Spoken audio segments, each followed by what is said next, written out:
తెలుగు రాష్ట్రాలపై విశ్వరూపం చూపించాయి నైరుతి రుతుపవనాలు. దేశంలో వ్యవసాయ రంగానికి కీలకమైన నైరుతి రుతుపవనాలు ఏడాది కుమ్మేశాయి. సెప్టెంబర్ 7 వరకు దేశవ్యాప్తంగా సగటు కంటే 8% ఎక్కువ వర్షపాతం నమోదైంది. ఏపీలో 42%, తెలంగాణలో 40% అధికంగా వర్షాలు పడ్డాయి.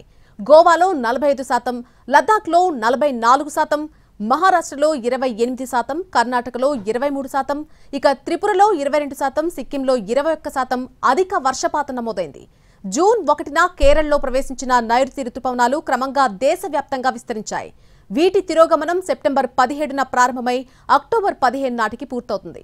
ఈసారి నైరుతి రుతుపవనాలు సాధారణానికి మించి ప్రతాపం చూపాయని అంటున్నారు వాతావరణ శాఖ అధికారులు.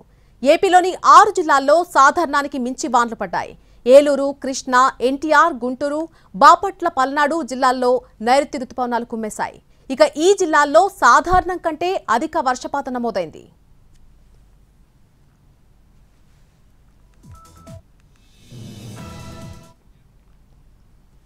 శ్రీకాకుళం జిల్లాలో ఎడతెరిపి లేకుండా వర్షాలు కురుస్తున్నాయి. వాగులు వంకలు పొంగిపొరుతున్నాయి. పలు గ్రామాలకు రాకపోకలు నిలిచిపోయాయి.